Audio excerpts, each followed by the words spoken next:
Hello everyone, welcome to the part 3 of our backend development series.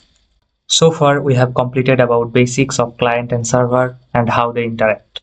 We have seen how we send a request from the client and how the server sends the response back, and we perform different operations.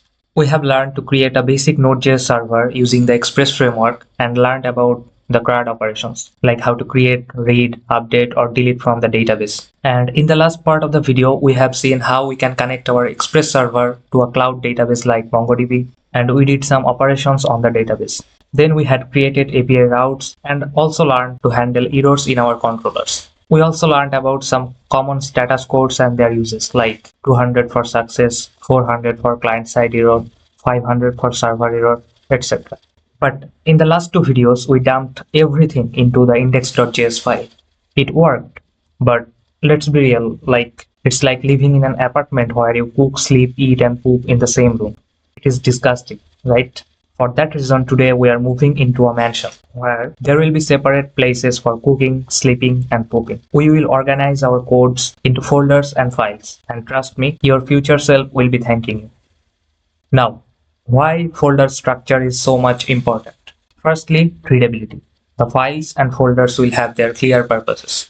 Like kitchen is for cooking and bedroom is for sleep. Then comes reusability. Different parts of the code can be reused across the project. That will give you some more time to sleep rather than writing repetitive codes. And the last thing, that is scalability. Adding new features to your project will not give you PTSD.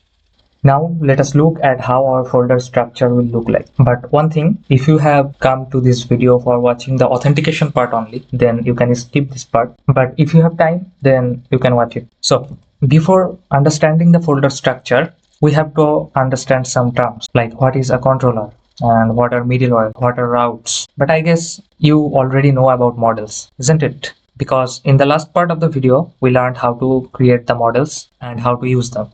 So what are models? Models are basically the blueprint of a particular collection in the database. Here in the project, on the last video, we created our product schema and then we created a model from the schema. But as there was only one collection in our database, only the product collection. So for that reason, we put that in the index.js file. But for larger projects, there may be 10 to hundreds of models. So we need a separate folder named models for storing all our models and use those across our project. Now, what are routes? If we again go to our project that we did on the last video, then we created these paths, or simply they are called routes. But when we mention route, that also includes the method. Like when we are testing our APIs by Insomnia, at that time we had to explicitly mention about the method, like is it a get method or a post method or a delete method. So this part, this path including the method, is called the routes.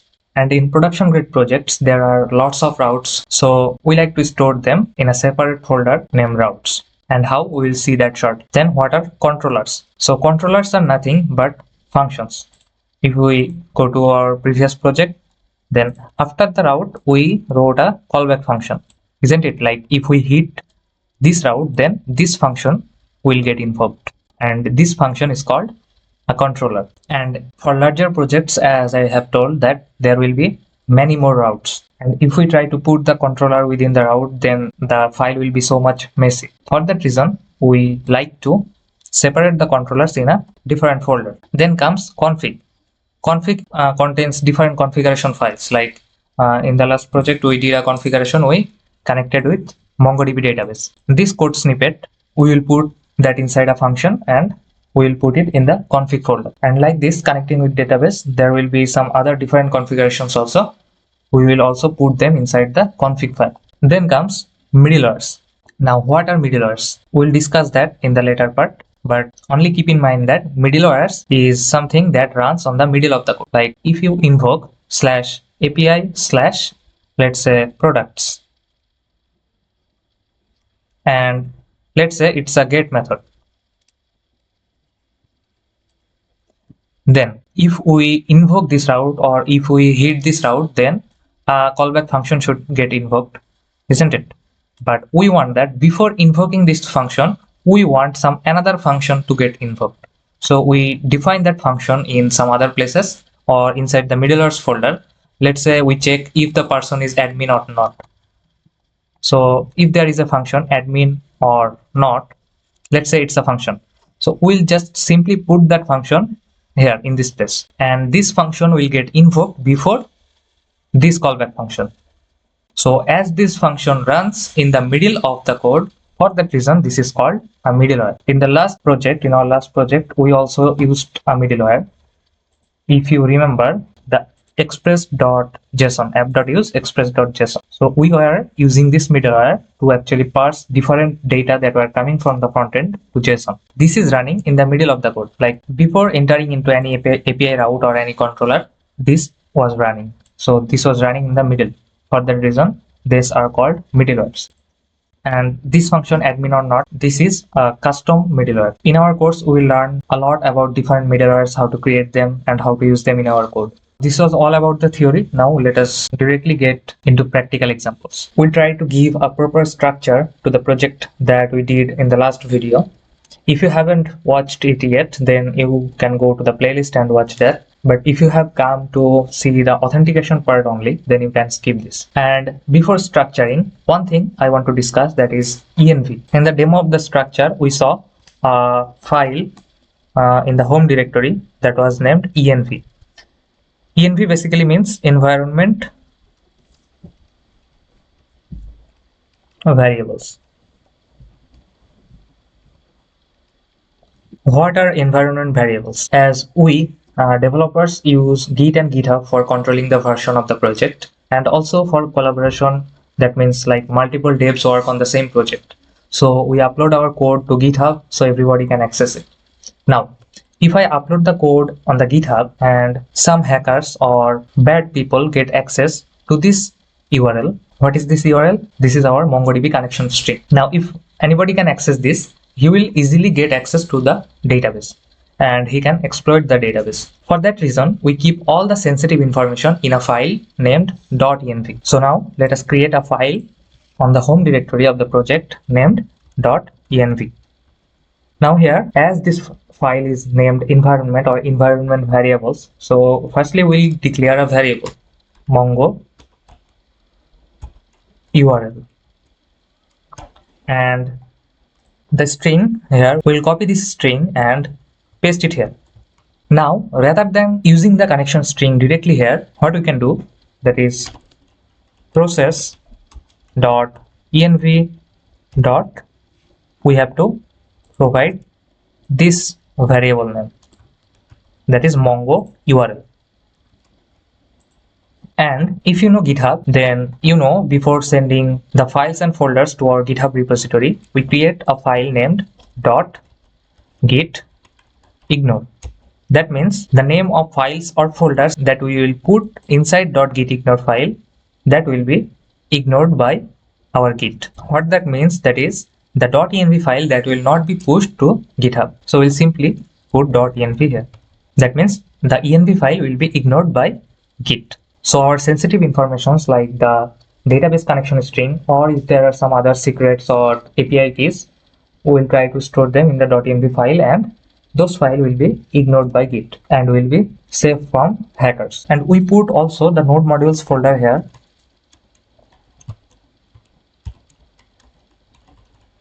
Why? Because this folder has a huge size. It contains lots of modules and dependencies that will take a huge space if we send this folder or if we push this folder to GitHub. So for that reason, we also ignore these node modules. Now, if you are confused that if we don't send node modules to GitHub, then how someone can use this project? Basically, node modules folder isn't so much necessary. The only necessary part is package.json. Like if I delete node modules, if I delete that, then again open your terminal and then simply run npm install.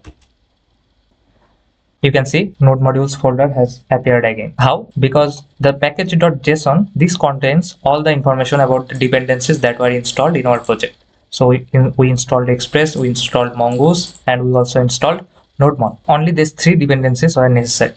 And this package.json folder was tracking what dependencies were installed, and when I gave the command npm install, then from the package.json only the necessary dependencies were installed in this current project directory. Now, firstly, let us see if this works or not. But one thing to mention, that is, before using the env, we have to install a package named .env. So npm install .env. Now we have to import .env, import .env from .env. Then we have to initialize it. For that, simply write .env.config. Now we are ready to go. Now if we start our project, npm run dev, you can see MongoDB connected successfully. That means the env is working perfectly. Now stop the server using Ctrl+C and let us move to restructuring our project. So firstly, we will create a folder named src in the home directory. Then we'll move index.js inside src. Why src? Because the src will contain all the source code. For that reason, it is a convention to name the folder as src. Now, one thing you will notice that if you open the terminal and again run npm run dev, then you will see an error that module not found. Why? Because inside package.json, we did a configuration. We write two scripts. Like when we will write dev, then nodemon index.js would run. But previously, the index.js on the root directory. But now it is not inside root. It is inside src folder. For that reason, we have to provide the actual path here, like src/index.js. Also for start, like the start method using only node, here we also have to provide src/index.js. Now if you save that and open your terminal, now run again npm run dev. Now you can see it's running perfectly. Now let us create all the folders that we needed, like config, controllers, middlewares, models, and routes. So firstly, config, then controllers, then middlewares, then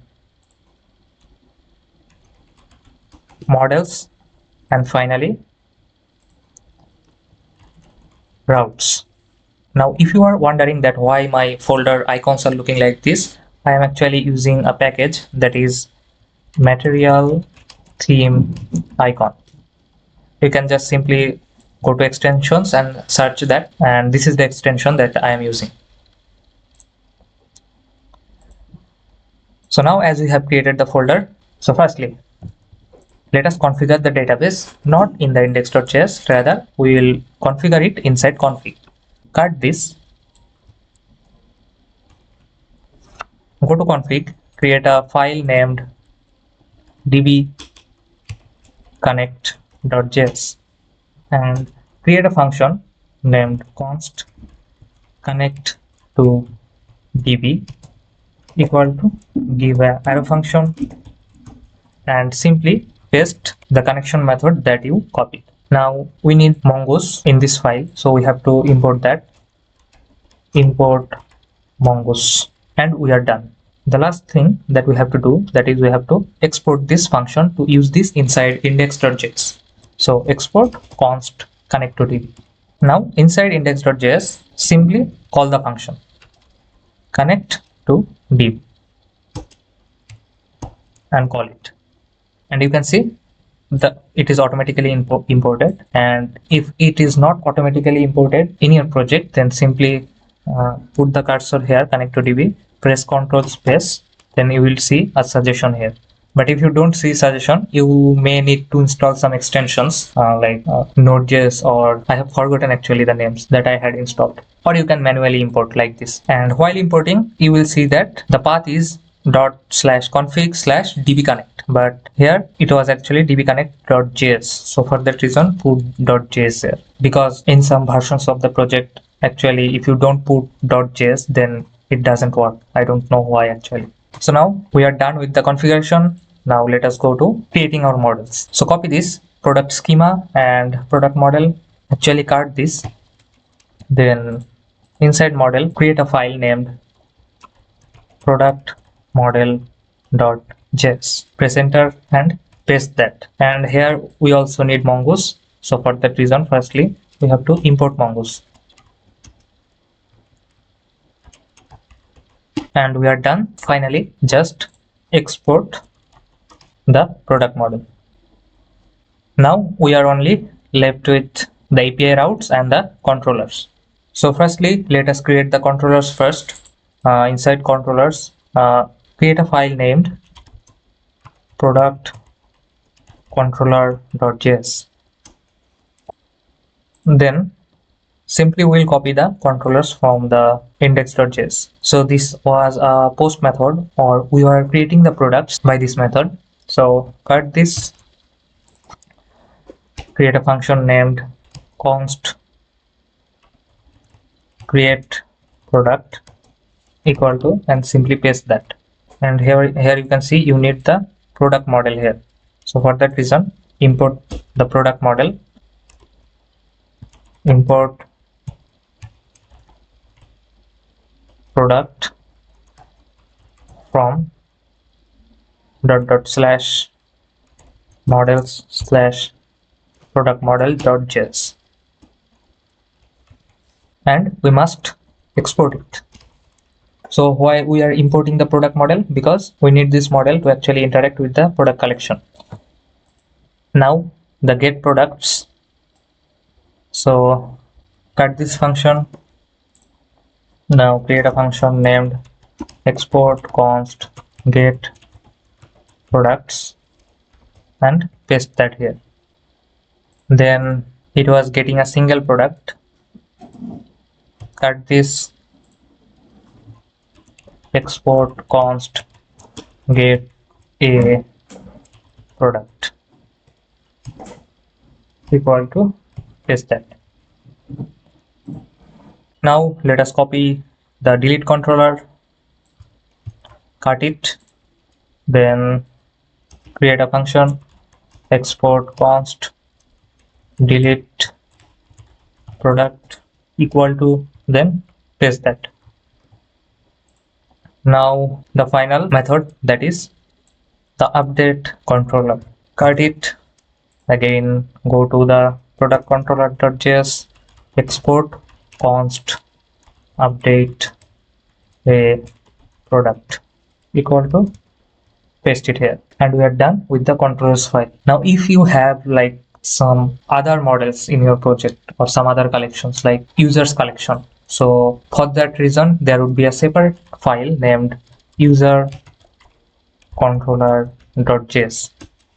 In this file, you will write the codes to get a user, to delete a user, or modify a user. Like the admins can modify the roles of any user. He can make any user as an admin, or he can assign the moderator role to an user. So for that reason, we separate all the types of controllers in this controllers folder. And this makes our project much more readable. And also these functions are reusable throughout our project. Now we are only left with the API routes. So we'll copy all the routes, not copy actually, we'll cut all this. And inside routes, let us create a file named product routes.js and simply paste this. But here you can see there is nothing as app, because the way to define routers or routes is actually a little bit different, but not so much complex. We need to do only three things. Firstly, we have to import express from express. Then we have to create an instance of the router function of express. So const router equal to express.router. Now rather calling the functions using app, we will use router. So press Ctrl D to select all the app, write router here. And finally, we have to just simply export the router as default. And we are done. No, not actually done.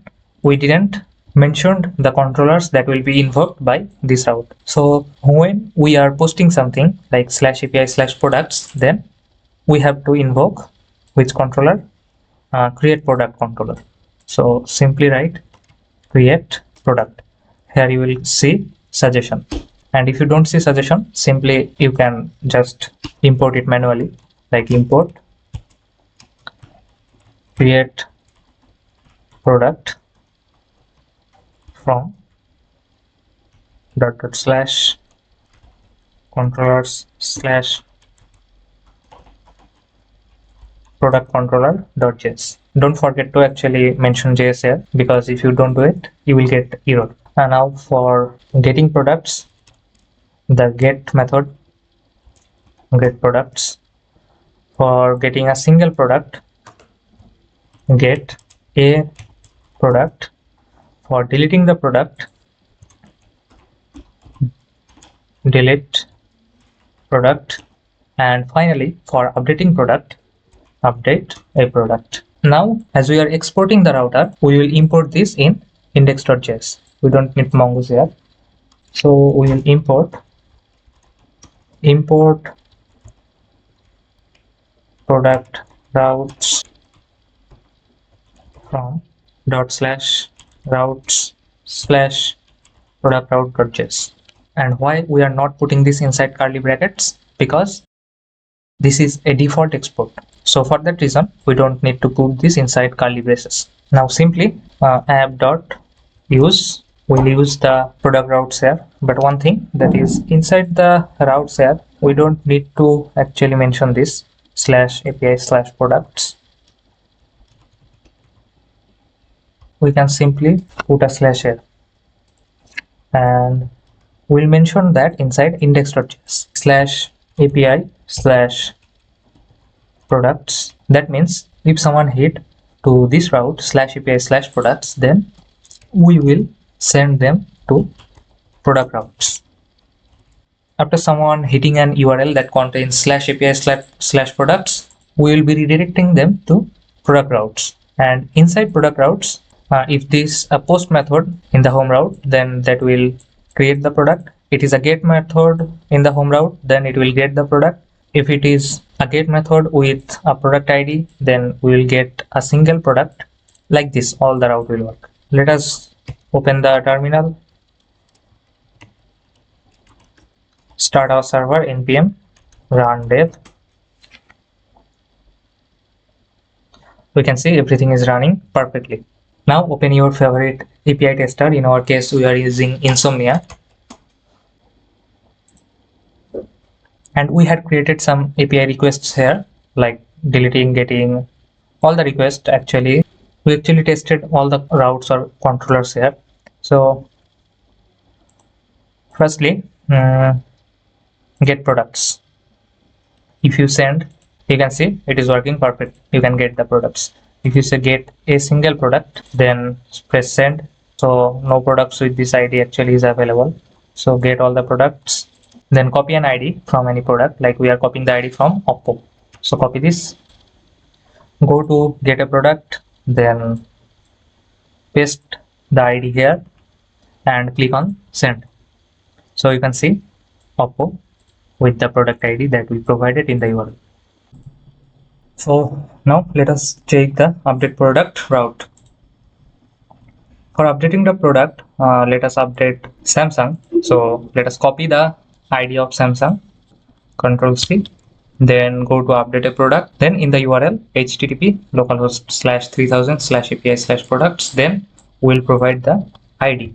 That means we want to update the product that contains this ID. Now in the body, we need to provide some information, like we want to update the name. So simply write name, then Samsung S25. Now simply press on send. We are getting the same. I think we did some mistake. Here we have to make the method put, because if you go to product routes, then you can see the update product controller will be invoked when there will be a put request and an ID will be provided with it. So for that reason, let us make it put. Now click on send. You can see we are getting the updated information. Now to check again, if we go to get products, now click on send. Now you can see in the name section here, it's Samsung S25. So the name is updated successfully. And that was all about the process of structuring our project, especially Node.js project. Now we will move to the next part of this video, that is the authentication and authorization. And don't be worried if you couldn't follow along with this project, because for authentication and authorization part, we will create a fresh new project from scratch. So now, the most interesting topic of our today's video, that is authentication and authorization. Many people get confused between these two. So what is authentication and what is authorization? So firstly, let me show you a quick example. So this is a contest management website. Like here, people can create many contests and the user can register on the contest from here. Like if I go to all contest section, here there are different contests created by different creators. So you can see there are some roles of different users. Like now, I am not logged in into the website. That means I am not authenticated. But if I log in, let's say, if I log in using my this email is registered by a user who is a creator. Now, if I log in, here you can see my role, that is creator. So now I am authenticated. That means I can do certain operations, like I can create contests here. I can manage my previously created contests, like I can edit them or delete them.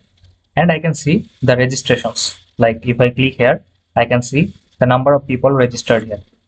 Now if I go back, if I log out now and again log in with another email, like this email, this email is registered by a user who is an admin.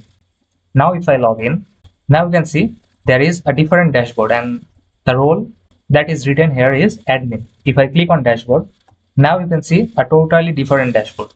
Here the admin can manage the users, like he can change the role to any user, to admin or creator, and he can also manage the contest, like these contests are accepted. He can change the status of the contest here, like he can reject the contest here or he can accept it, and the admin can also delete the contest. So you can see based on different roles, the user can see different dashboards. Like this across the project, based on different roles of user, the user can access to different resources of the website. So these things are based on the concept of authentication and authorization. So now let me explain to you. So authentication is if a user is logged in or not. If user is logged in, if yes, then we say authenticated. And if the user is not logged in, then we say not authenticated.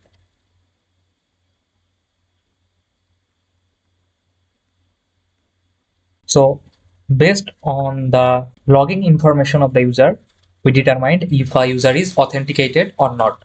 Now, what is authorization? So let's say our website has a database. This database contains some collections like product collection, also users collection. Now, a non-authenticated user has access to, or the non-authenticated user, he can get the products.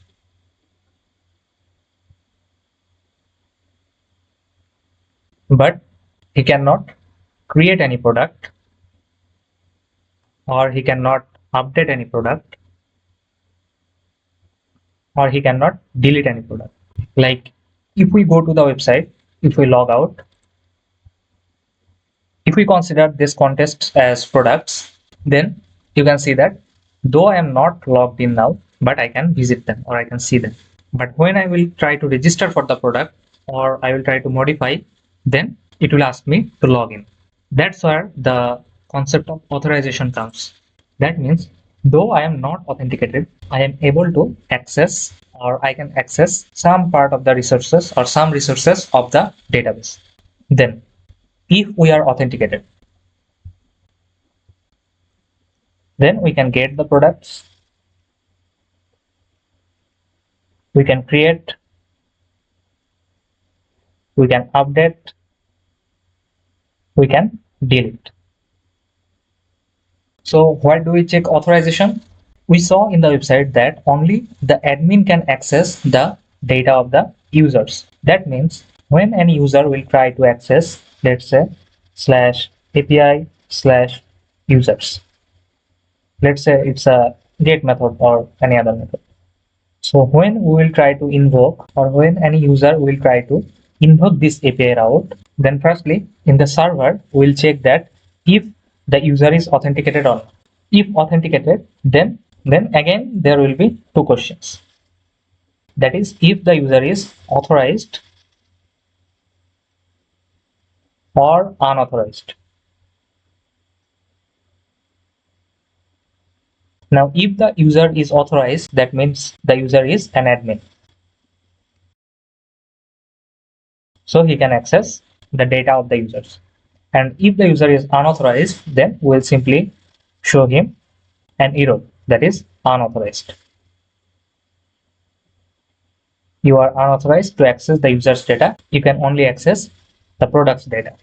Why? Because though the user is unauthorized, but he is authenticated. That means an authorized user is obviously an authenticated user, because without the login information, you cannot determine actually if he is admin or normal user. After someone logs in, after that only you can check if he is admin or creator or normal user. So this is the concept of authentication and authorization. So authentication means simply the user is logged in or not, and authorization is if the user is logged in, then which part of the data the user can access. If you look at this image, then the concept will be more clear. So authentication is just validating who are you, if you are a real user or not. And authorization is if you are logged in, then we will check that, let's say there's a user's data, there's a product, his card, like which items are saved to the cart by that particular user, and he cannot access /users if he is not authorized. But if he is authorized or if he is admin, then he can access it. So that is authentication versus authorization. One is if you are logged in or not, and another is which part of the data you are allowed to access. Now let us create a fresh project for seeing the authentication and authorization practically. So firstly, create an empty folder, name this authentication, whatever you want. Now let us open this using the VS Code editor. Click on the folder. After you enter inside authentication folder, click on the above this bar, then write cmd. You can see this location is opened with the command prompt or terminal. Simply write code space dot. You can see that this folder, authentication folder, that is opened with VS Code. Now open the terminal. Let us initialize a Node.js project within this directory. Write npm init -y. So the package.json folder is created. Now we need some dependencies. So let us install the dependencies that we need. npm install express mongoose.env.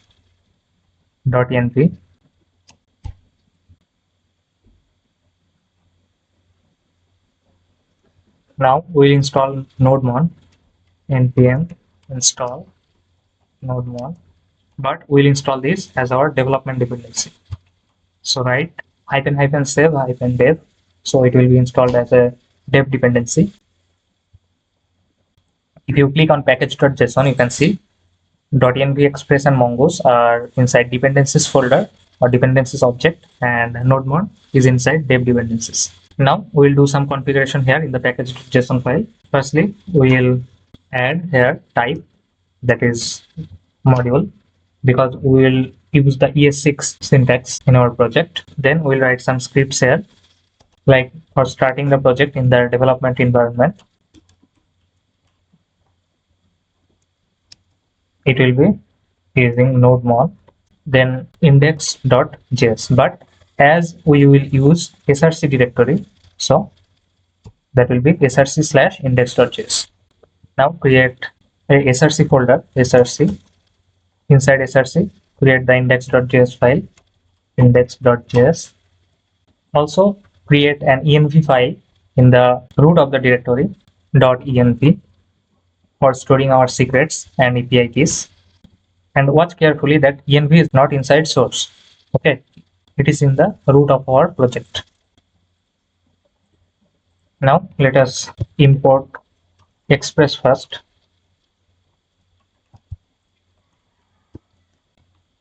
Then we need .env. Then firstly configure .env.config. As simple as that. Then create an instance of Express const app equal to Express.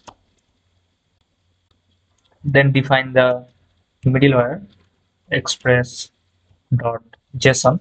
So we can parse the JSON objects that we will send from the frontend. Let's define our port. Const port is equal to. So here we will put the port inside env. So port equal to, let's say 3000. So const port equal to process.env.port, or if the port is not defined in env, like if someone clones my project and forgets to actually define the port, then it will be taken from here. Now simply app.listen, firstly pass the port, then a callback function console.log server is running on port. Now let us start the server to see if it works or not. npm run dev. You can see the server is started. So now let us firstly see what we are going to build today. In our project, we will use same the MongoDB database. And inside MongoDB, there will be two collections. First one, that is users collection, and another one, product collection.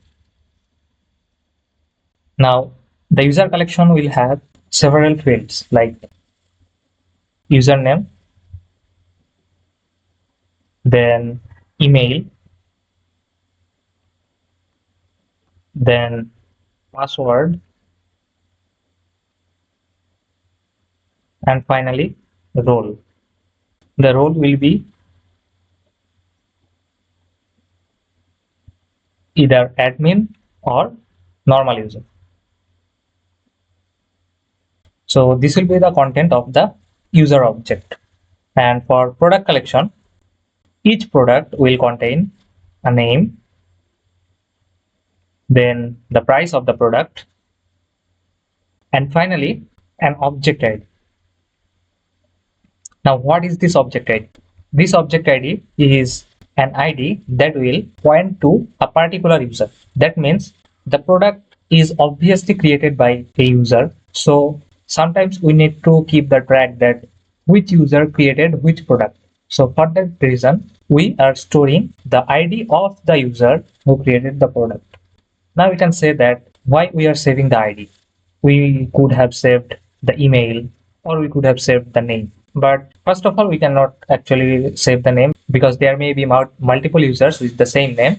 But we could have used email. But why we are using the object ID? Because if we save the object ID here inside the product, then that will reference the whole user object of that ID. And if we do that, then it will be easier for us. Like if we need some other information about the user, like username or role, then we don't have to separately fetch the data of the user to get them. Okay, so let us create our models. Create a new folder here inside source directory, name it models, then create new file. Firstly, let us create user model.js. Then we have to import Mongoose. Then firstly define the user schema. Const user schema equal to new mongoose.schema. Then the first field will be username. the type will be string. Then we can add another field like it is required true. In the previous project, we didn't provided the type like this. Like in the previous project, we only did username is string, but actually in production grade projects, there are multiple fields. That means a username can have multiple properties, like if it is required or not, and if it should be unique or not. And you can explore more of them in the official website of Mongoose. So you can define the username or the type of username as an object which will contain the type as string, then required true. Then there will be email. It will be also type string, then it will be required true. And another thing, that email must be unique. So unique true. Then there will be password. Type will be string. It will be also required true. Then finally role. Role will be also type string. It will be required, and actually role is not required. It will be of type enum. That means it is either admin or user. You may add some other roles also like moderator, but we will only use admin and user. We'll give a default role to every user, like if the user's role is not provided from the front end, then by default his role or her role will be assigned as user. Then another thing, that is we want to track the time when the user was created or when the user is updated. So for that reason, after this bracket, this put a comma, then put another curly brace and write timestamps true. So the creation or the updation time of the user will be automatically added by the Mongoose. Now let's create the model. So const user equal to mongoose.model, name the model as user. If you remember, this will be automatically converted to users and the U will be of small letter. That will be automatically done by MongoDB. So now we have to provide the schema, user schema. And we also have to export it. Export. We are done with the user model. Now let us create the product model. Create a new file here inside models, product model.js. Now import Mongoose. Then create the product schema, const product schema equal to new mongoose.schema. Then name, it will be of type string. It will be required true. Then price, it will be of type number. It is also required true. Then I told you that it will be linked to a user. That means each product will be created by a particular user. So for that reason, we will store the user's ID as object ID. That means we are creating a one-to-many relation. That means one user can create multiple products. So each of the products will have a field named user. That means which user created this product. How will we define the user? We'll see that in the later part. So the user will be type of mongoose.schema. That means inside Mongoose there is schema, and inside schema there are types, and inside types it is of type object ID. Sorry, object ID, and it will reference the model user. That means this model, this user model. it will be referencing that user model. Also, let us provide the timestamps true. Now, as we are done with the product schema, let us create the product model. Const product equal to mongoose.model, name the model as product. It will be automatically converted to products with small letter by MongoDB, and provide the product schema here. And finally, let us export this export. So we are done with our models.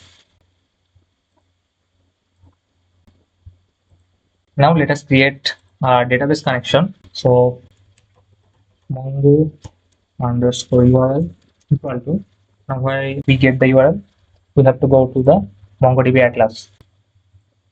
Search MongoDB Atlas. Click on the MongoDB Atlas link. Click on sign in if you already have an account. And if you don't have an account, please check out my previous video. There I have shown how to create a MongoDB account and how to set up your MongoDB database. Now I will log in with Google.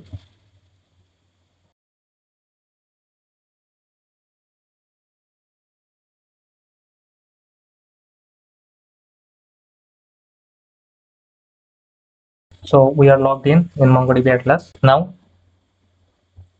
if you haven't given access to your network IP, give it here, or you can provide 0.0.0.0. By this, your MongoDB database will be accessible from any IP address. And then in database access, if you remember that we created a database user and we created a password for it, and we saved the user and password or username and the password in our previous project. But if you have forgotten, you can create another user, like add new database user, give the username, let's say auth user. Then you can generate a password, auto generate, but you must copy it. Then go to your file, paste it somewhere, also the username auth user. So we have copied the username and password. Now select the role for the user. I will select as Atlas admin, then simply create on add user. So now you have created a new user with username auth user. So you can create multiple users here. You can edit the username or delete it, and then you can use them on multiple projects. So now we'll go on clusters. Then we'll click on connect. Then click on drivers. Here you will be provided with a connection string. Copy this string, then go to your project, paste the string here. You can enclose it by quotation, and then copy this username or cut this and replace it with this db underscore username, and also replace the password with this db hyphen password. So now we are done with the database setup. Let us connect. So we will create a new folder inside src named config. If you remember that we put the configuration files inside the config folder. Create a new file named db connect.js. Then firstly import Mongoose. Then create a function const connect to db is equal to create an arrow function. Then mongoose.connect process.env.mongo URL. This variable name must match with this name. So dot then, that means if it is connected successfully, then we'll simply log a message that is MongoDB connected successfully. Then dot catch, if any error occurs, then we'll catch the error here, and then we'll simply log the error. As simple as that. Finally, just export the function, and you can use this function in index.js. So after defining the code, we can call connect to db function, and it is imported from ./config/dbconnect. And remember to put JS here. And for calling, closing the brackets. Now, if you press save, Ctrl S, you can see MongoDB connected successfully. That means our database connection is done. Now let us create some controllers. So create a new folder named controllers. Firstly, let us create auth controller. That means that will control the authentication part, the login, register, this part. So auth controller.js. So firstly, let us create the register function. So what is register? Registration means from the front end, the client types some information about him, like his username, his email, the password. It varies from website to website. Like some website only need username and email, some website needs username, email, date of birth, and many other things with that. In our project, we'll collect username, email, and password from the user. So let us create the function export const registered equal to, the function will be obviously asynchronous. The request and response will be received in the parameter. Then firstly, we'll create a try catch block. So firstly, write the code for catch. If any error occurs, then we'll simply send a response with status of 500. That means some error occurred in the server. .json will pass a message that something went wrong. The most common and annoying message you see everywhere. Then inside try block, firstly, we'll destructure the username, email, and password from the requested body. So const username, email, password equal to request.body.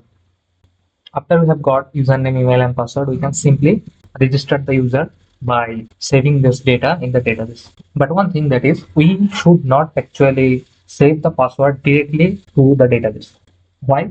Because if anybody can get access to the database, then if the password is saved as it is, then the person can get access to anyone's account. So for that reason, we actually hash the password. What is hashing? Hashing means converting a plain text like test pass. This will be converted to a random string, letters, and numbers. And if a normal person sees this, then it will be very hard for him to actually decode what is this. For that reason, we hash the passwords. So constant hashed password equal to. So how to hash a password? For hashing a password, we need a library, that is bcryptjs. So close your server, pressing Ctrl C, npm install bcryptjs. Now import import bcrypt from bcryptjs. Now hashed password is equal to await, because it takes some time to hash a password, bcrypt.hash. Then put the password. This password we are getting from the client. So password, then salt. What is salt? Salt actually means how much spicy you want the hash to be. So if you provide more salt, then it will be more spicier. That means it will be hard to decode. So we are just providing 10. It's enough, I think. Then create a new user object, const new user equal to new user. So we have to import the model here, user model, import user from // model / user model .js. Then provide the information, username, email, and finally password, which will be equal to hashed password. After that, simply save, await new user dot save. And if it is successfully saved, then we'll send a response back with a status 201, because if something is created successfully, then the status code is 201. Dot JSON, send a message that user created successfully. Now let us test this using Insomnia. So go back and create a new collection.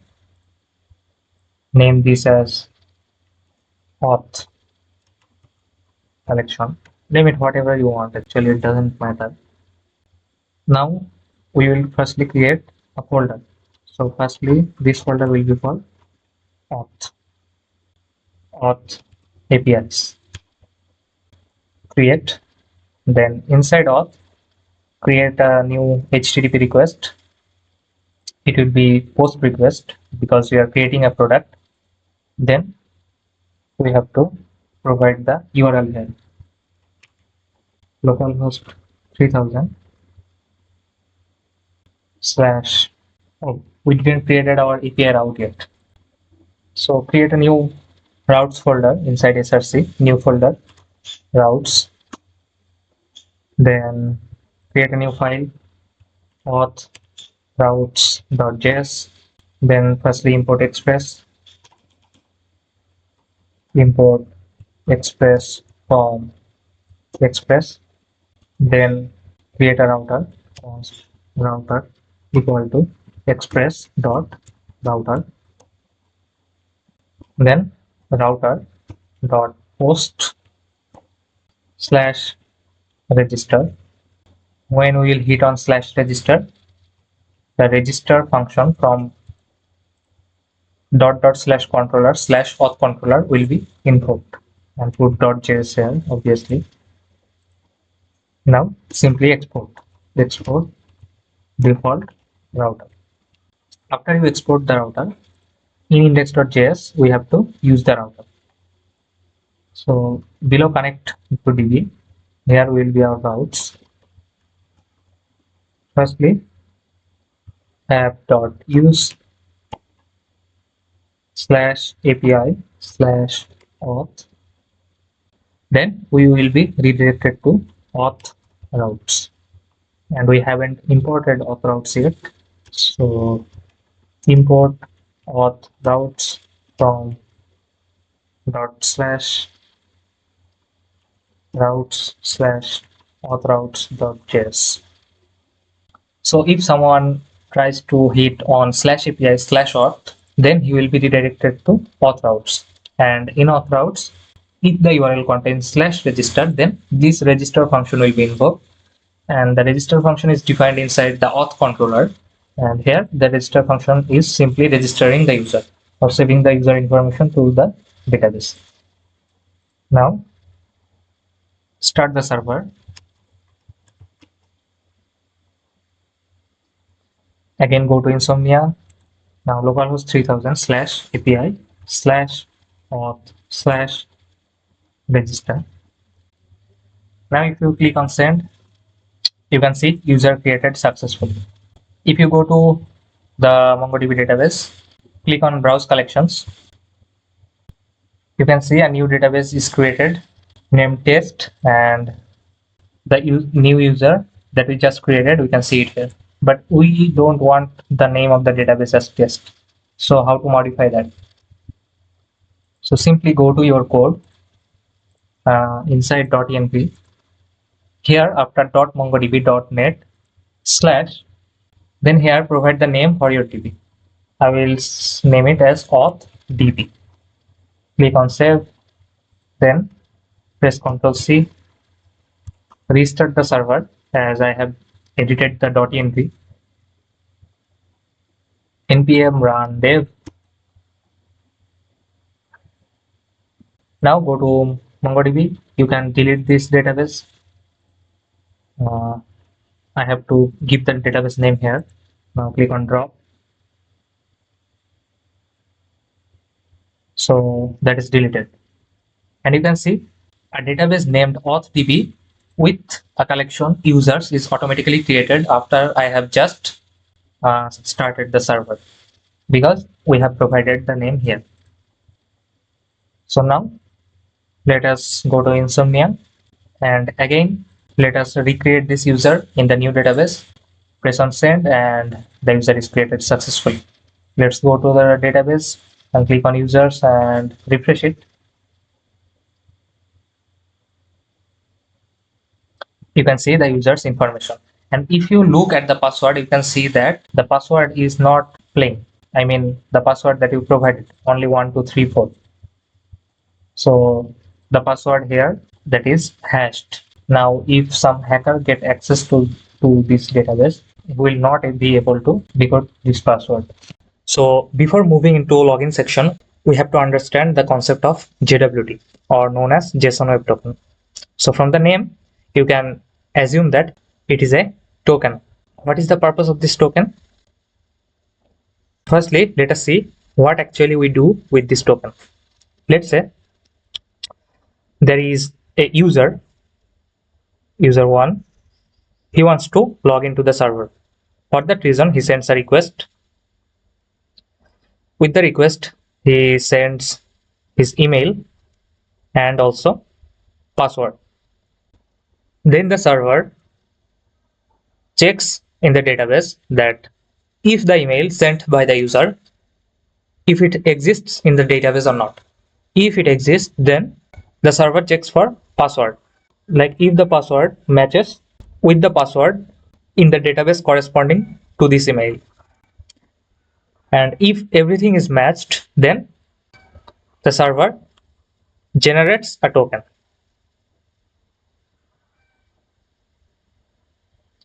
Now, how the token is generated? So for that reason, firstly, we have to look at the structure of the token. If you go to the website of JWT, search for jwt.io. Here you will see a demo token. It consists of 3 parts. Firstly, the red one, then the purple one, and finally the blue one. The red part defines about the hashing algorithm, like here HS256 and the type is JWT.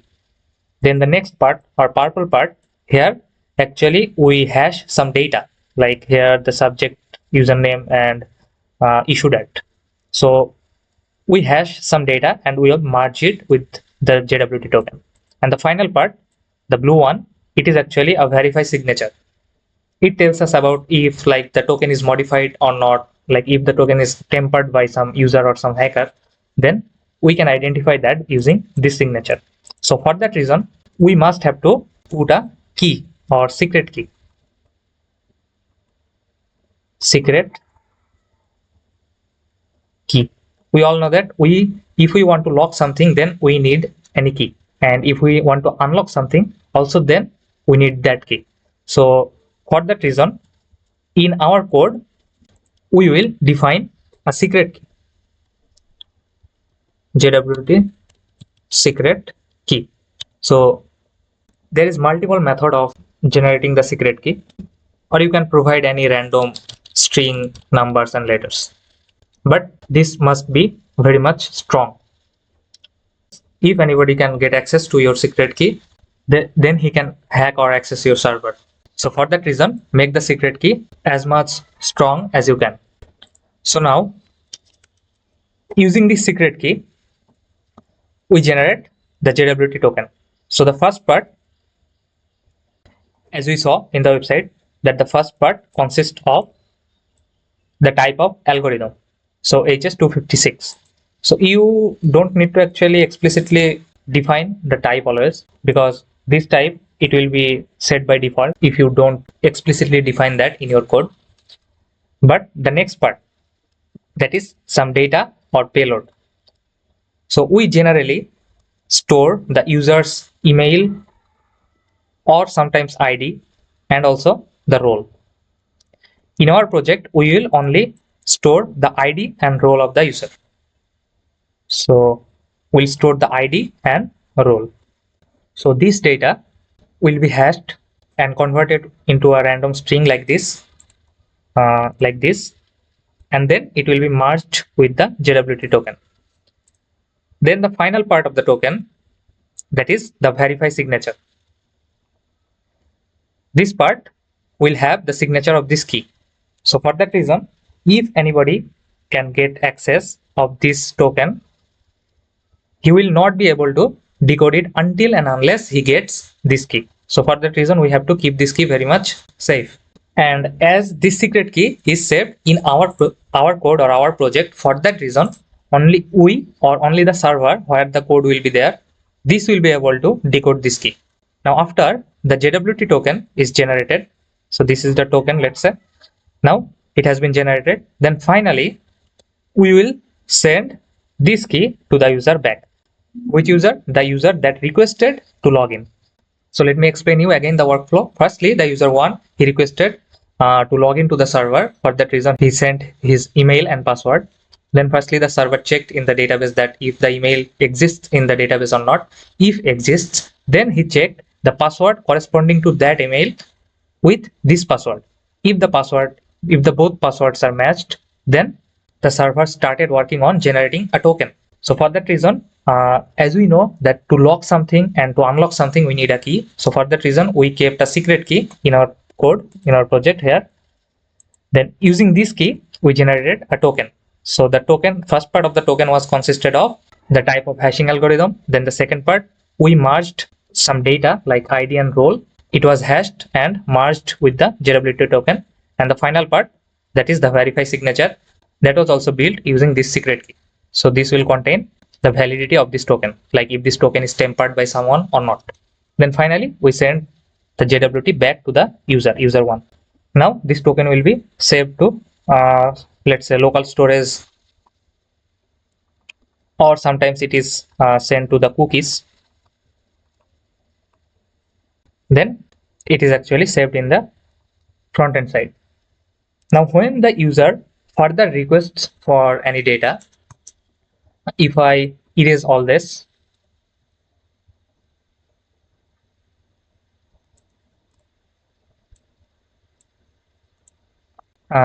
so in our database we had products data and also users data. Now let's say this user is an admin. So if this admin wants to access the user's data, so for that reason, firstly he has to request the server. Let's say he requested the server that I need users data. But as this admin is authenticated, so from now on, with each request the admin sends, he has to, or from the client side, the front-end developer will write a code that each request will contain the JWT token with the request. So this JWT token was stored in local storage or cookies or any other place. So when the user further requests for anything, then with each request, the user must have to send the JWT with it. So now he requested for users, and also the request contains JWT. So what the JWT is stored in request, it is actually in the header part of the request. In the header part, we create a header named authorization, and in that header we put the token JWT. So the user requested the server for the user's data, and now the server has got the request. Now it will firstly decode the token. So it will decode the JWT token that is sent from the front end side. Now after decoding, as you saw, there were three parts. So the first part, after decoding, the server will see that the first part, it contains the hashing algorithm. Then the second part, it contains the data, like we merged the ID and also the role of the user with the token. The third part, the verify signature or the validity signature. So it will check using the secret key we stored in our code that if this token is tempered or if this token is modified or not by somebody. If not modified or tempered, then this token is valid. So if the token is valid, now the server will check for the role of the user. So the role is admin, we can see here. So if the role is admin, then the server will send the response back with the user's data. But let's say if it was not admin. So at the time after decoding, the server would see that the role is not admin. It may be a simple user or moderator or something like that. So if the role is not admin, then the server will not send the user's data. It will send that you are unauthorized. So that's how we check if any user is authorized or not. And how we check if the user is authenticated or not? We check that by the request header. Like if there is no authorization header with the request, then the user is not authenticated. Why? Because if the user was authenticated, then with every request, the user would send the JWT token. But if the user has not sent the JWT token with the request, that means the user is not logged in yet. If he was logged in, then he would have the JWT. Now let us see this practically, then you will understand it more clearly. So firstly, we need the secret key. You can put any secret key here, but obviously the secret key should be strong. Like it shouldn't be like secret. These are very likely to be hacked by some hackers. So the secret key must be strong enough that you also cannot remember it. Then stop the server. We have to install the JWT npm install JSON web token. So it is installed now. Let us go to the auth controller. Let's import JWT first. JWT from JSON web token. Now let us create the login controller. So export const login is equal to async request response. Then put try catch, inside catch, send response back like something went wrong. Then inside try block, firstly destructure the email and password of the user that is trying or requesting the server for logging. Request.body. Now we will check if the email is present in the database or not. So const user equal to await user. This is the user model. So dot find one will provide the email here. That means we are checking if any user with this email that we are getting from the requested body is present in the database or not. Firstly, let us handle if the user is not present. So if no user, then we will simply send a response back, response.status with 404.json message user not found. But if the user is present, then it will come to this line. Now we will try to match the password. Which passwords will we match? We will match this password with the password of this user that we are getting from the database. So const is match equal to, now how to match? Because this password that we are getting from request.body, let's say user1 is trying to log in.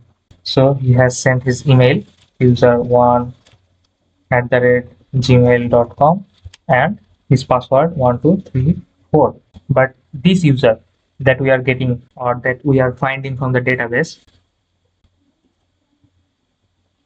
this user has the password in hashed form. Like if you go to the database, here you can see the password of user1 is hashed. So how you will match the hashed password of this user with this password or the plain password 1234. So for that reason, again we will use bcrypt. So bcrypt dot compare. The bcrypt library provides us with a method compare.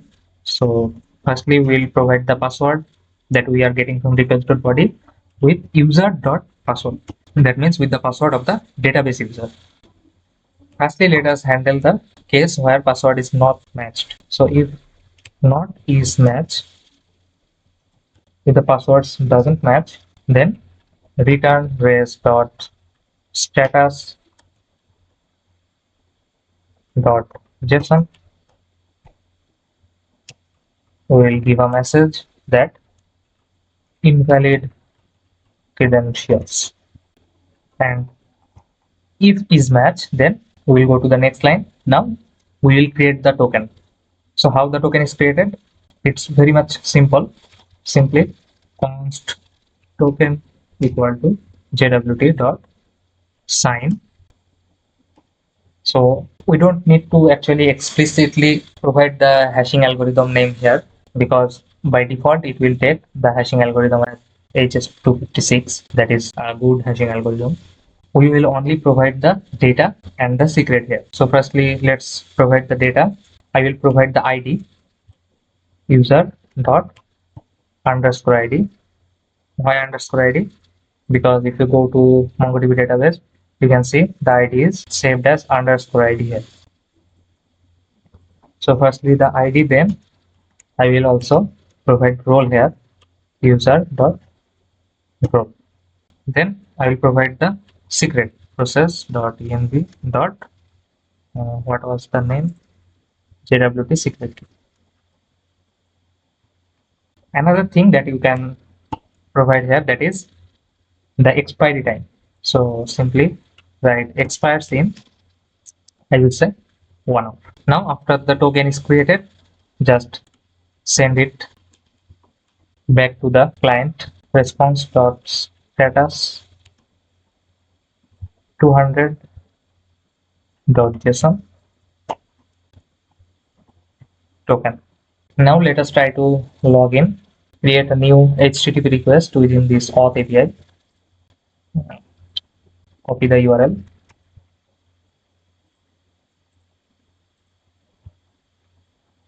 Oh, again I forgot, we have to create the route first. So routes, now router dot post slash login, and import the login controller from controllers. And remember to start your server npm run dev.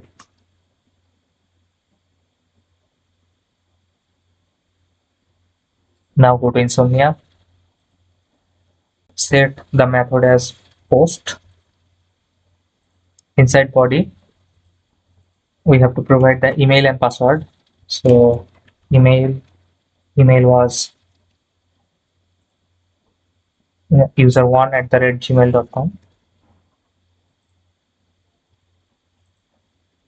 and the password was 1234. Now click on send. We are getting something went wrong. Oh, sorry, we were trying to log in actually, but I didn't corrected the URL path. Now let us click on send. So we are getting the same error still. Let's go to the catch section. Let us console that error. So console.error login error. Now error. Now if we click on send, we will be able to see the error here. Error illegal arguments number string. Okay, I understand. Here you can see I have sent the password as a plain number, but it should be inside string. Why? Because if you see the user model, here the password is of type string. So if we send any other password type rather than string, then we will get it. So for that reason, we have to put the password inside quotation. Now if I click on send, we can see that we have got a token. Now what should I do with this token? This is not my job actually. This is the job of the front-end developer to put the token inside local storage or anywhere else. Now as we have got the token, so now let us create some other routes and controllers to see where this token will be used. Now let us create some controllers for products. Create a file named product controllers.js. Then we have to import the product model first. So import product model from // models / product model.js. Now firstly let us create a function for adding a product. Const add product equal to async request response. Then firstly we'll destructure the name and price of the product from the request.body. Then const product equal to new. We are creating an object of type product. Here we will provide the name, the price, and the user ID, request.user.id. Where we are getting this ID? Inside request.user. How? Don't bother about this. I will explain this later. To explain. Now await product dot save. Now res dot status 201 for successful creation of the product dot JSON. Then message product added successfully, and put this inside try catch. And for error, firstly console.error, then response.status of 500.json will send a message with internal server error. Now create route for the products. Product routes.js. Firstly, let us import express from express. Then create a router.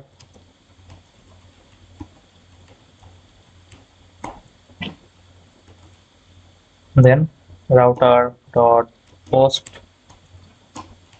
/add. When someone requests to /add, then we'll call the add product controller. You can see it is imported from product controllers, and write .js here. And finally export the router. And in index.js we have to import the product routes from /routes/product routes.js. Then here we have to use that app.use, then /API/product. If someone hits to /API/product, then he will be redirected to the product routes. And inside product routes, if the URL contains /add, then we will add the product. Before adding the product, we have to put a middleware here. That means we have to verify if the person who has requested to add the product, if he is admin or not. For that reason, firstly we have to create the verify admin middleware, because only the admin is able to create or add any products. But one thing, that is, before creating the verify token function, you have to know that how we send the JWT token with the authorization header. So for that reason, let us go to Insomnia. Now let us create a new folder for the products. So name this product APIs, and inside here create a new HTTP request. This is for creating a product. Provide the base URL.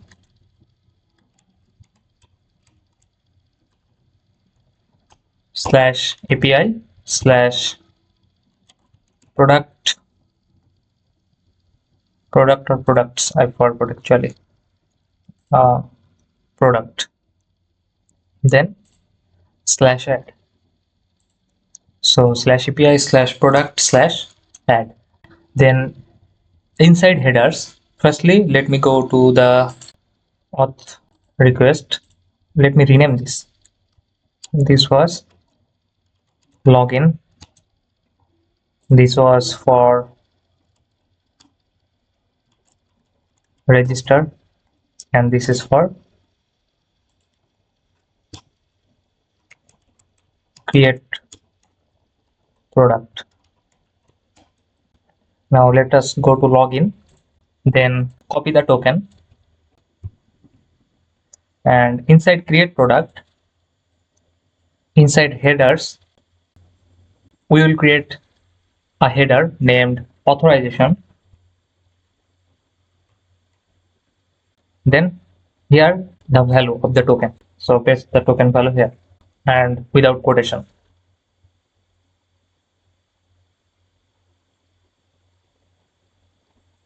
And in front of the token, there is a convention to actually write bearer.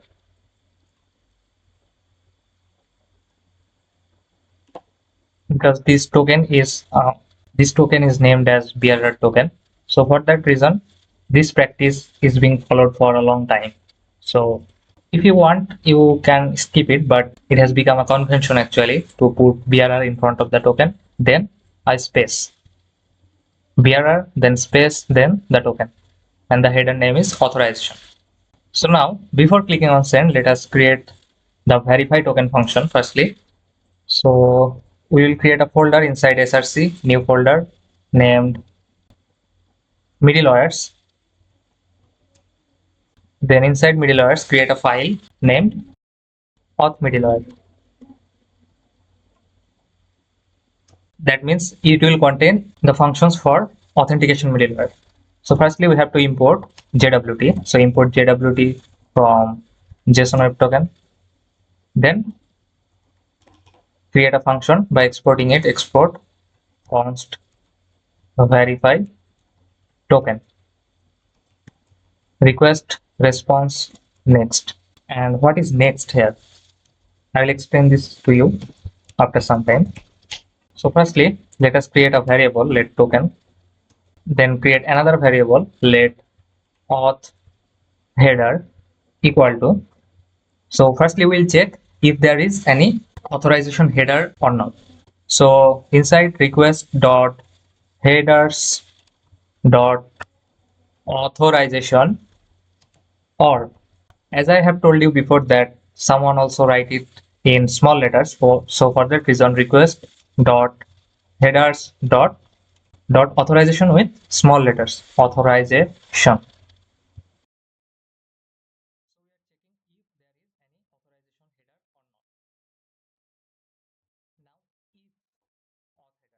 So we are checking if there is any authorization header or not.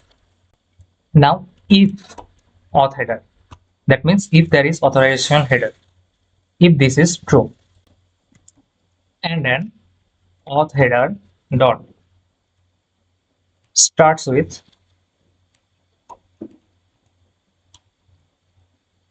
bearer. That means if the content of the authorization header starts with bearer, as I showed you that I have put bearer in the front, then a space and then the token. So for that reason, if the auth header starts with bearer token, then we will assign the value of token is equal to auth header dot split.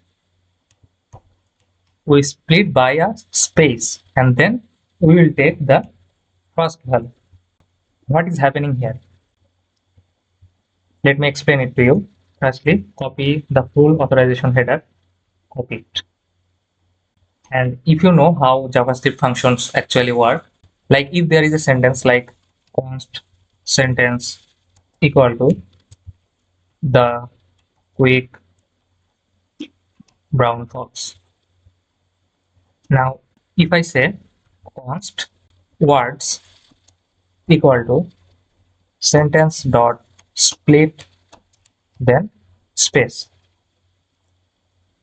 what will this do? You can copy this or cut it actually. Let me show you by creating. You don't need to do this. I am just showing you what happens here. Test.js. Now console log words.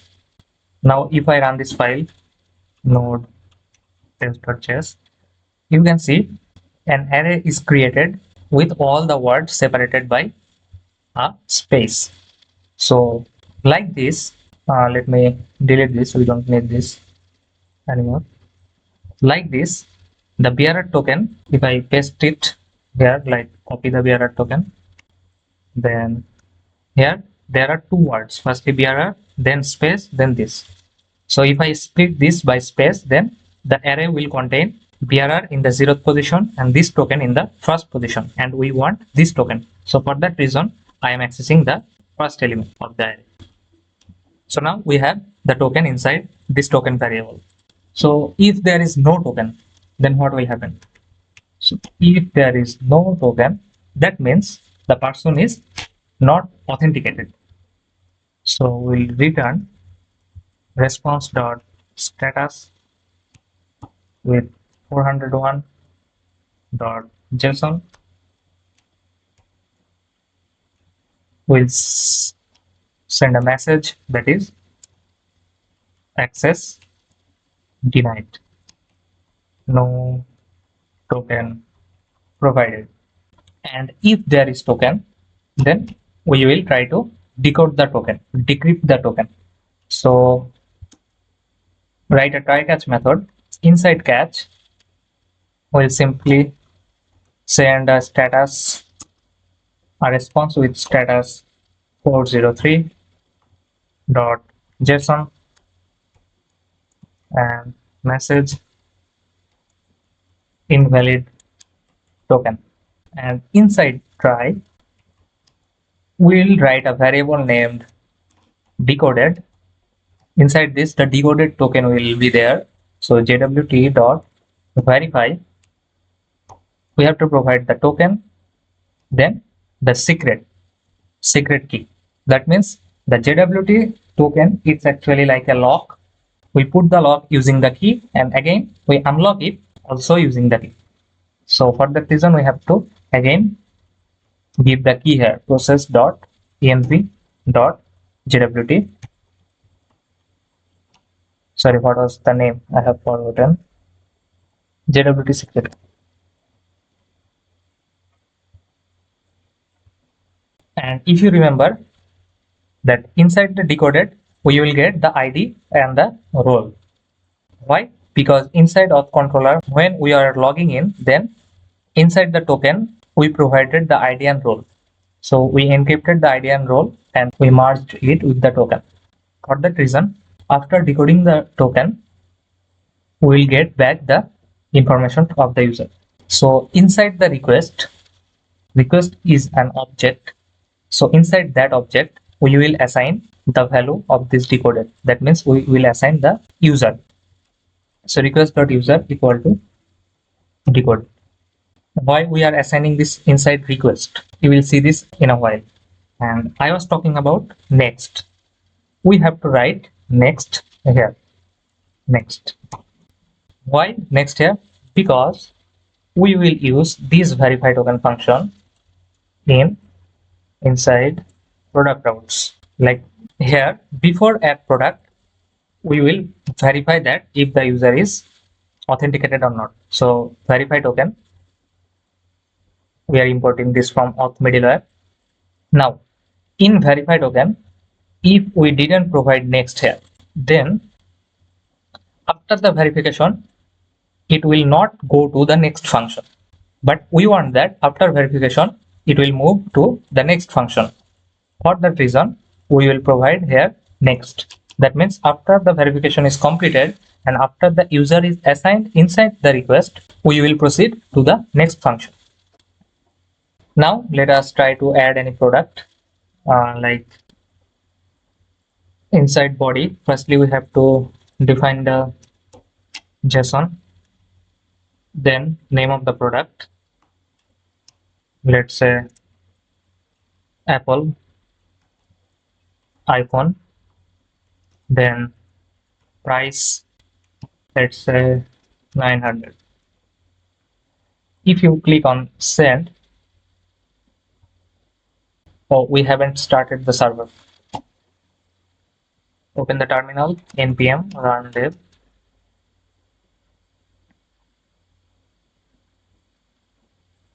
Now click on send.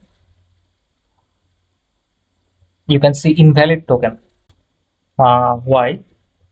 Because let's console the error here. Console dot error, then error. Now send the request, and here you will see okay, JWT expired. Why? Because when I logged in, it was about 1 hour ago, and if you see inside auth controller that we have mentioned here that the token will expire in 1 hour. For that reason, let us again log in. Go to login, and we'll log in using the same user information. So send, we have got another token. Copy the token, then go to create product.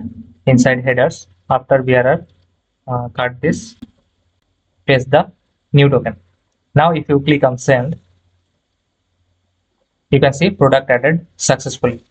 If you go to the database, refresh the page,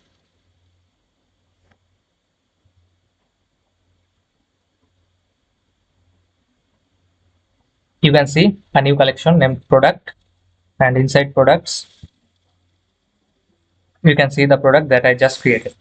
And inside here you can see an object ID corresponding to a field named user. So how we have got this? If we go to our code, like when we are creating the user, when we are creating the product inside product controllers, I told you that I will explain this to you later. So now let me explain this to you. I am assigning the user as request.user.id. Why request.user? Because in the auth middleware, inside request.user, I am assigning the value of the decoded. And what decoded contains? Decoded contains the user's information, the ID and the role. So for that reason, the ID of the user is being assigned inside this user object in request. For that reason, in the product controller, inside request.user, we are accessing the user and .id because we will assign the ID. And why? Because in product controller, in product model, we define that there will be a field of type user that will be of type object ID, and that will reference a particular user. Now, if you go to the database, if you check this ID and go to users collection, you will see that that ID matches with this ID because this user created that product. Let me explain the flow to you again. We are hitting the /API/products by Insomnia /API/products, and the route contains /add also. So for that reason, firstly it will go to product routes. It will see that this contains /add. So for that reason, firstly it will go to verify token. Now it is checking if the token is present or not inside the header. If the token is present, then we are splitting the token by a space and we are taking the first value because the 0th element is bearer and the first element is the token. Now if no token, we will simply send a response back that access is denied, and if there is token, we will decode the token using the key. What key? That we have saved in our .env file. Then after we decode the token, we are getting the data of the user, that means the ID and the role. So we are setting the value of that decoded user inside request. So we are setting request.user equal to decoded. That means inside request now we can access, or now we have the data of the user. Now when we go to the add product, now this request here, if you console log it here, you will see that and there is an object named user which contains ID and the role. And we are setting the user.id inside the product. So this was all about the flow of checking if a person is authenticated or not. Now we will check if a person is authorized or not. That means we will check if a person is admin or not. So let us assume that any authenticated person can actually create the product. But to view the data of the users, okay, like there is user model here. Now let us create user routes, user routes.js.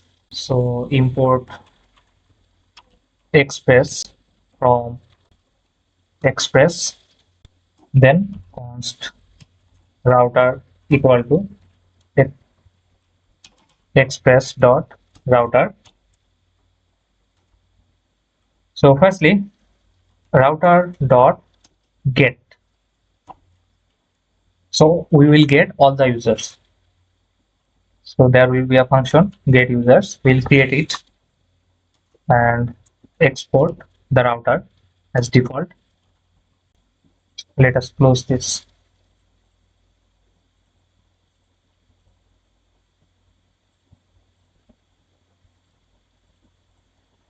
So inside index.js, let us import the user routes from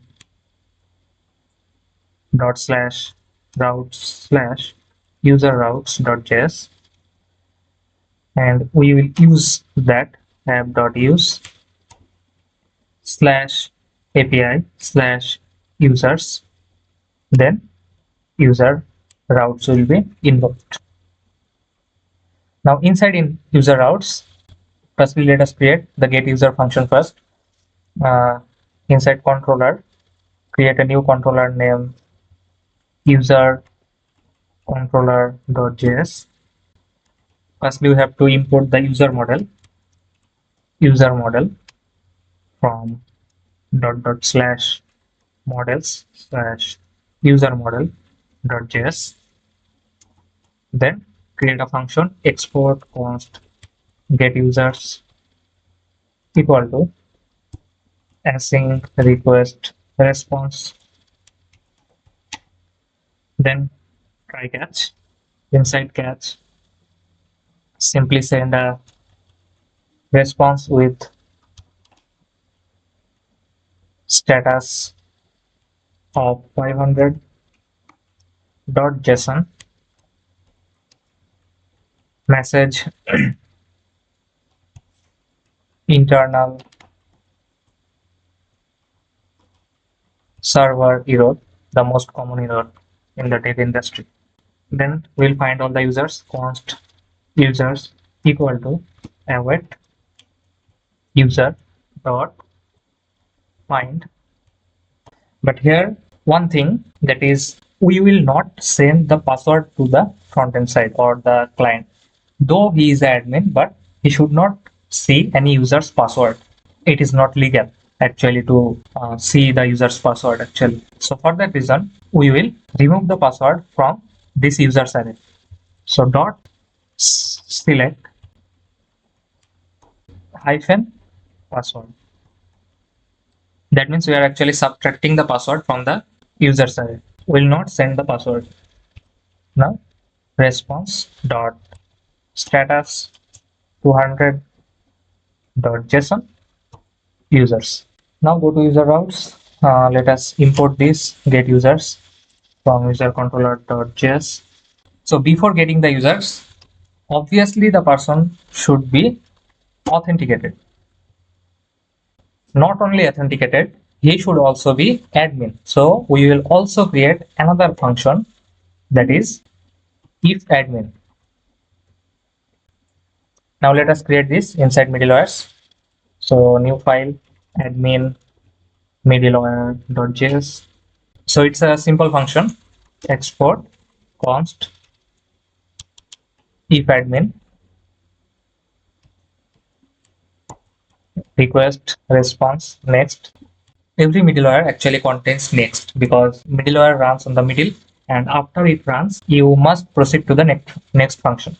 So if request dot user dot role, so if the user exists inside request, why? Because firstly we are calling the verify token function, and what verify token do?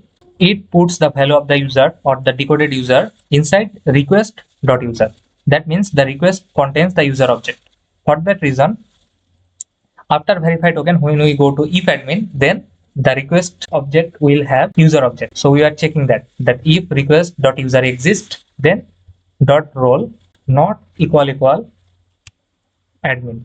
That means if the role is not admin, then we will return response dot status with 403 dot JSON.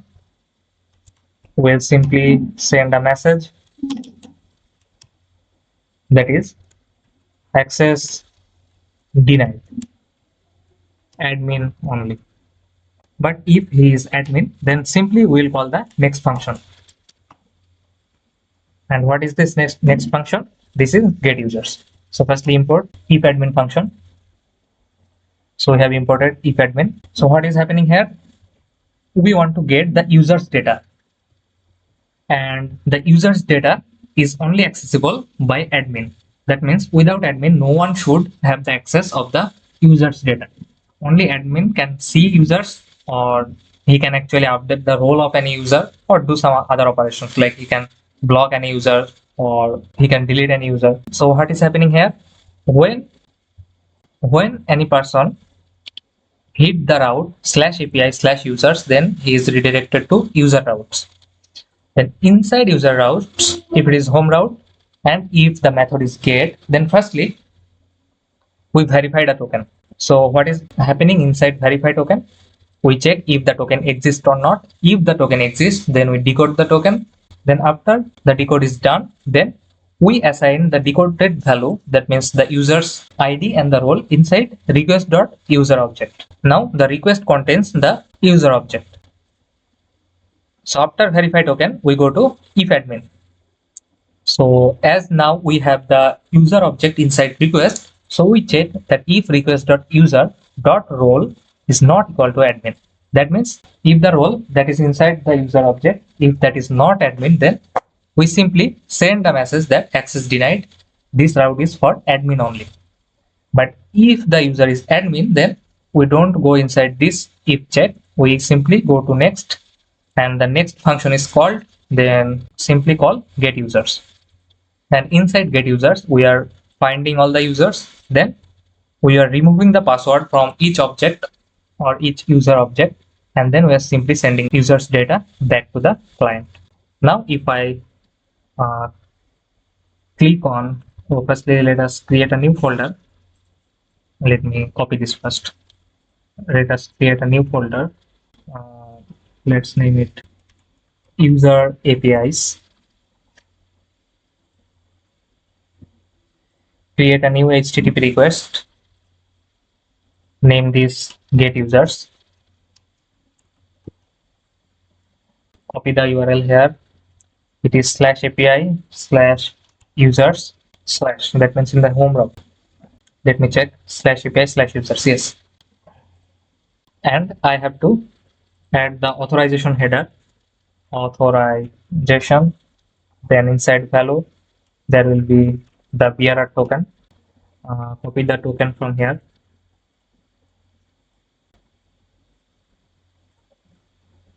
Now simply send. You can see access denied admin only. That means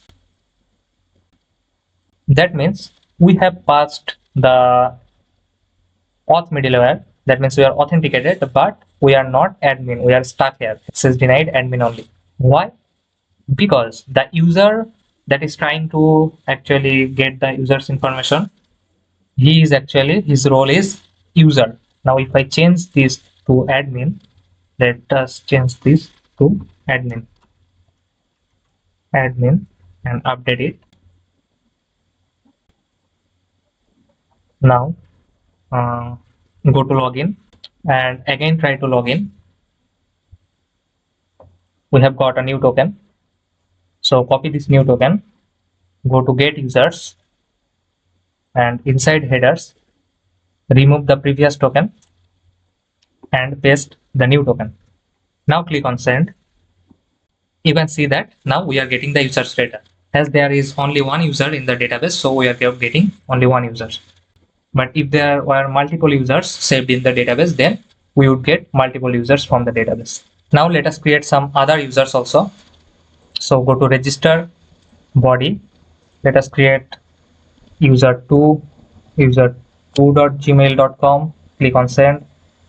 User created successfully. Then create user3, user3@gmail.com. Click on send. So we have created 3 more users.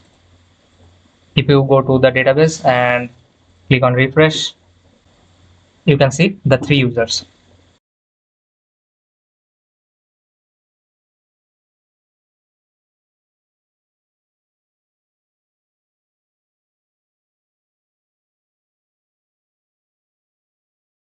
Why we created 3 users? Because I will show you something now.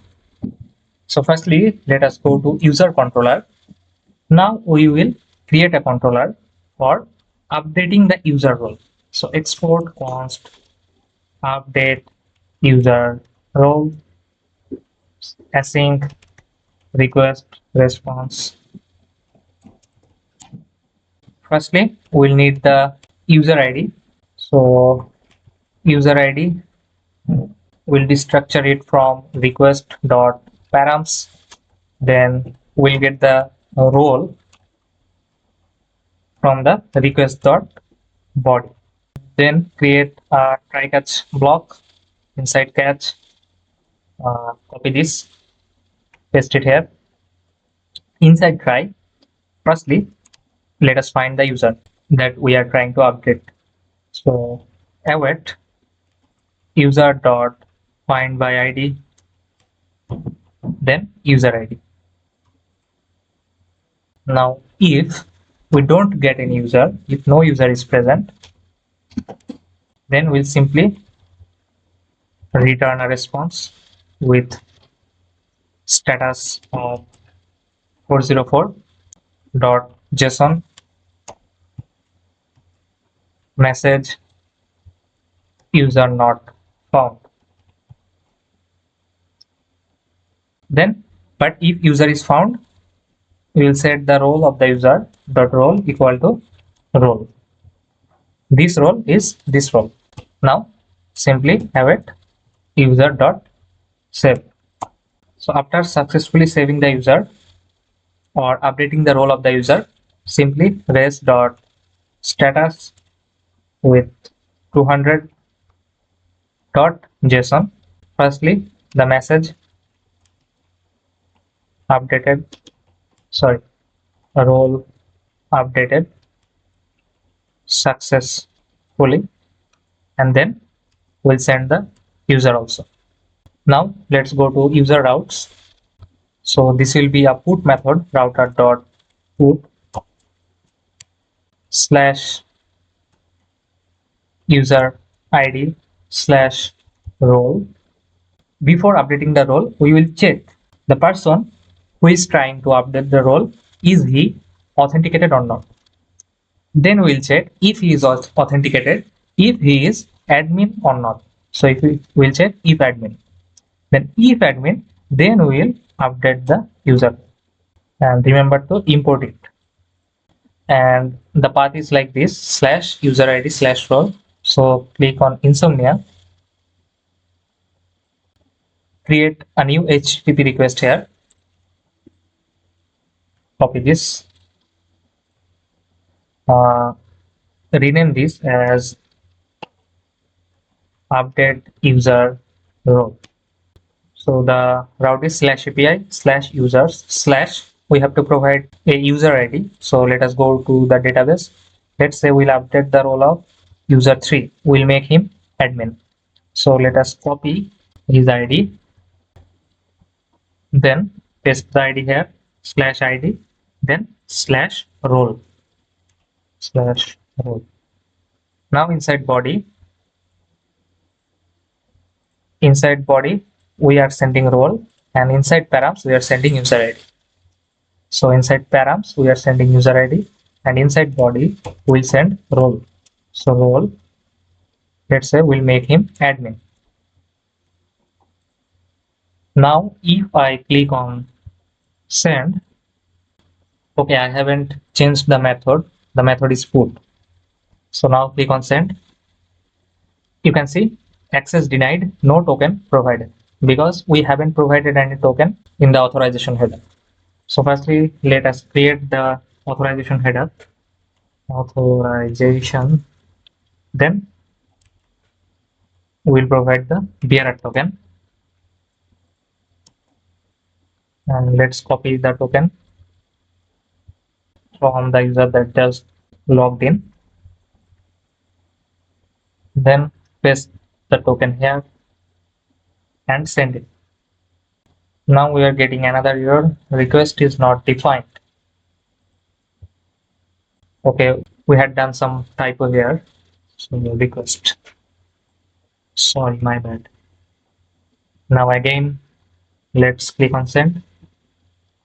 Now we can see the message role updated successfully, and also the user with new role, that is admin.